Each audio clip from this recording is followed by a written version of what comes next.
हमारे जिस्म में होने वाली जितनी भी बीमारियां हैं या जितनी भी प्रॉब्लम्स हैं, उनकी सबसे बड़ी या मेन वजह है सोजिश। सोजिश आपके जिस्म में किसी जगह पर भी हो सकती है, पाँव के नाखून से लेके आपके जिस्म में सोजिश किसी ऑर्गन के अंदर, इवन कैंसर सेल्स तक आपकी सोजिश जो है वो हो सकती है। आपके खून में, आपके जिस्म के किसी आज़ा में सोजिश जो है या इन्फ्लेमेशन जो है वो हो सकती है, वो किसी भी वजह से हो सकती है।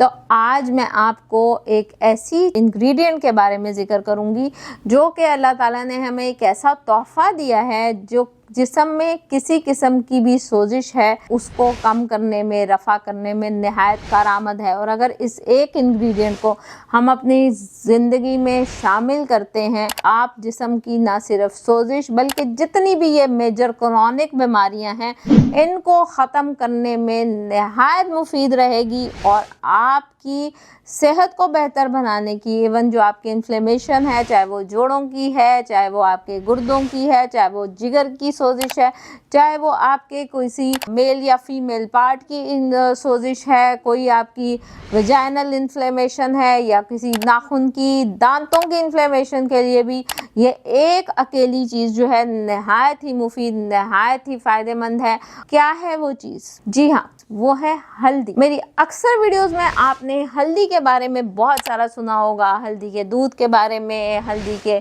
को पानी में डाल के इस्तेमाल करने के बारे में, हल्दी को खाने में डाल के इस्तेमाल करने में, हल्दी को काली मिर्च के साथ इस्तेमाल करने में, दमे के प्रॉब्लम के लिए, आपकी एलर्जीज के प्रॉब्लम के लिए, आपके जिस्म की इन्फ्लेमेशंस के लिए। वैसे तो एंटीबैक्टीरियल, एंटीवायरल और इस तरह की बहुत सारी हज़ार प्रॉपर्टीज़ हैं हल्दी की, लेकिन सिर्फ इन्फ्लेमेशन पे बात करना नहायत ही ज़रूरी और अहम है। अब बात करते हैं कि कैसे हल्दी जो है वो आपकी इन्फ्लेमेशन को कम करती है।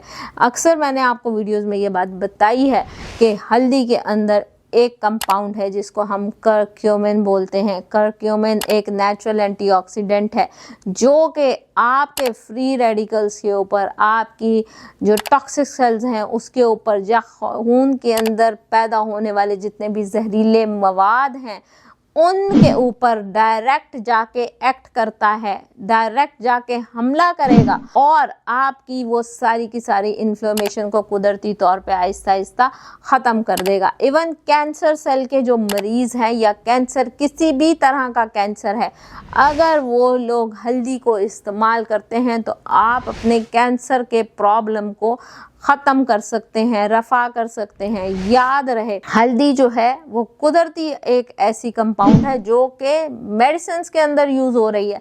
अभी से नहीं, तिब्बे नबवी से लेके और उससे पहले से भी जो इलाज चल रहे थे या तरीके इलाज थे, उस वक़्त से हल्दी को एक दवाई के तौर पे इस्तेमाल किया जा रहा है। आज भी न्यूट्रास्यूटिकल्स के अंदर आप देखें कि बहुत सारी जो मेडिसिन्स हैं, बहुत सारी जो फार्मेसीज़ हैं, वहाँ पे टर्मरिक या हल्दी जो है या उसका जो कंपाउंड जिसका जिक्र मैं कर रही हूँ करक्यूमिन, वो यूज़ हो रहा है आपकी बहुत सारी मेडिसिन्स के अंदर, जिसमें आर्थराइटिस की बीमारियाँ, कैंसर की बीमारियाँ और बहुत सारे ज़ियाबतीज़ की बीमारियाँ, घुटनों की बीमारियाँ, गुर्दों की बीमारियाँ, जोड़ों की बीमारियाँ, इन सब के लिए हल्दी इस्तेमाल हो सकती है या हो रही है। तो अब बात करेंगे किन किन रेमेडीज़ के साथ आप हल्दी को इस्तेमाल कर सकते हैं। जोड़ों का दर्द है, शुगर का मरीज़ है, कैंसर का मरीज़ है, तो अगर इस तरह का कोई प्रॉब्लम नहीं है, मौसम जो है वो चेंज हो रहा है, नज़ला ज़ुकाम या आपके जिस्म में कमज़ोरी फ़ील हो रही है, तो किस तरह हल्दी यूज़ करेंगे? हल्दी का दूध इस्तेमाल करके, दूध के अंदर, उबलते हुए दूध के अंदर 1/4 चाय का चम्मच आपने हल्दी डालनी है, 1 चुटकी काली मिर्च डालनी है, इसको पकाना है और आपने इसको इस्तेमाल कर लेना है। कच्ची हल्दी लेके अगर आप घर में खुद पीसते हैं तो नहायत मुफीद है।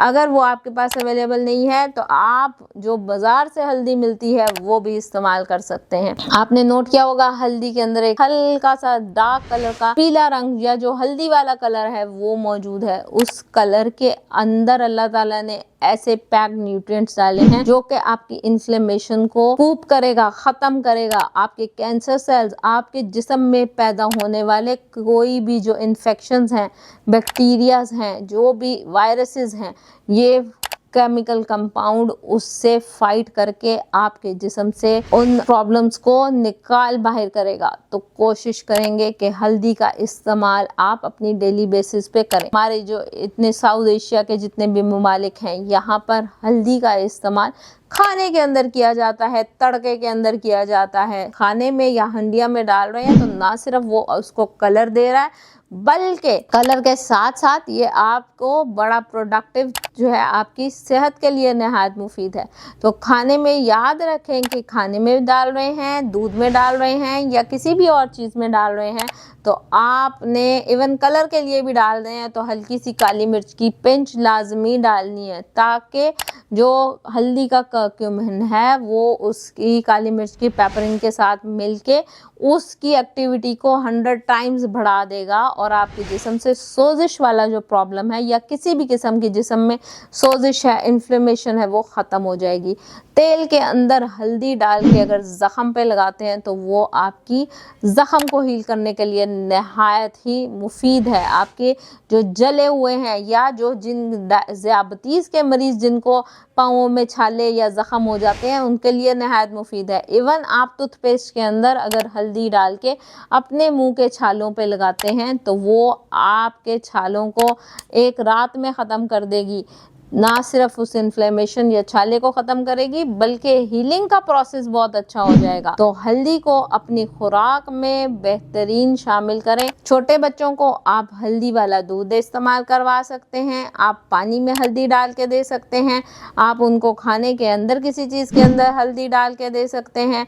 जिन बच्चों को नज़ला ज़ुकाम एलर्जी का प्रॉब्लम है, अगर आप उन्हें शहद वाले पानी में थोड़ी सी हल्दी काली मिर्च डाल के रोज़ाना सर्दियाँ आने से पहले ही देना शुरू कर देंगे तो उन्हें सारी सर्दियाँ जो है प्रॉब्लम ही नहीं होगा। तो कोशिश करें कि छोटे बच्चों से लेके घर के बुज़ुर्गों तक सबको हल्दी का इस्तेमाल कराएं। शुक्रिया।